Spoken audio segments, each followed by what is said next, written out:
Hey there, in this video I'm going to tell you about the test format for both the academic and general training IELTS exams. And we are starting right now. Hi, I am Prem from Datum IELTS and this is the second video in the series Introduction to IELTS. If you're planning to take the IELTS test, it is crucial for you to know the test pattern in detail. How many sections are there on the test? How long do they last?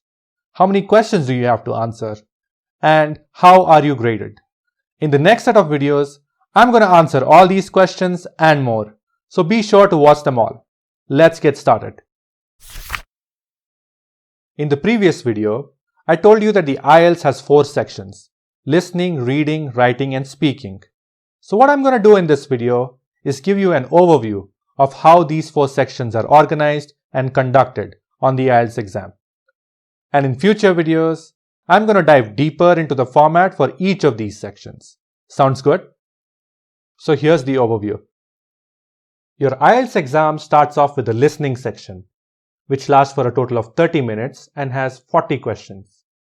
You are made to listen to a variety of audio recordings while you answer questions related to them. These recordings are played only once, so you are required to stay focused and listen closely for your answers.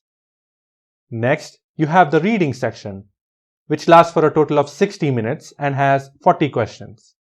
On this section, you are given a number of reading passages and asked to answer questions based on these passages. Now in the last video, I told you that the reading section is different for the academic and general training exams. The difference is the nature of the reading passages. On the academic exam, the reading passages are picked from journal articles, books, newspapers, and so on, and are more academic in nature, similar to the type of reading you may have to do at university. Whereas on the general training exam, the passages are picked from advertisements, company handbooks, magazines, and so on, and the topics are similar to the ones that you may encounter at work or in everyday life. So you can say that the general training reading section is slightly easier compared to the academic reading section. Now let's talk about the third section, that is writing. This section lasts for 60 minutes and contains 2 writing tasks. Task 2 on both the academic and general training exams is the same. It is an essay that you have to write on a given topic using at least 250 words.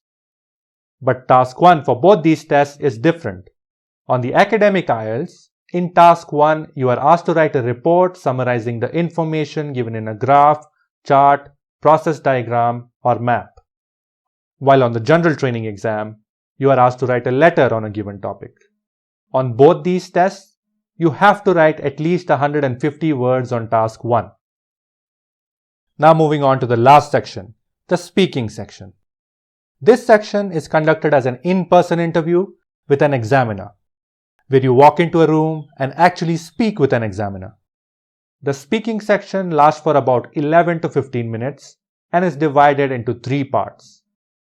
Part 1 is the introduction, where the examiner will ask you to introduce yourself and ask some general questions related to you, such as your family, work, hobbies, and so on.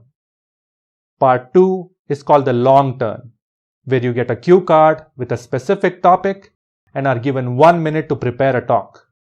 At the end of the 1 minute preparation time, you are asked to talk for up to 2 minutes, after which the examiner will ask you 1 or 2 questions related to this topic to finish off part 2.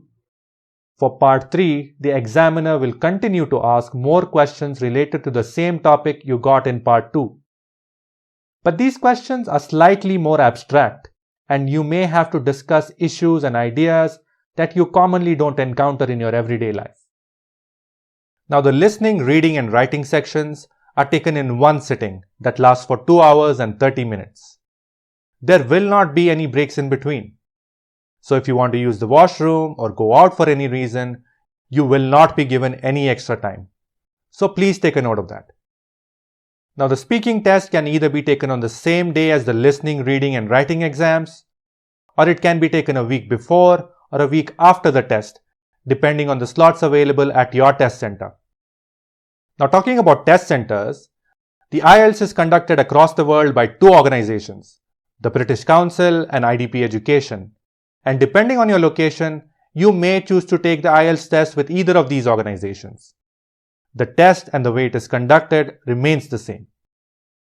Now, since I told you about the organizations that conduct the IELTS, it only makes sense to tell you about the one that creates the IELTS, and that is Cambridge Assessment English, which is a part of Cambridge University in the UK.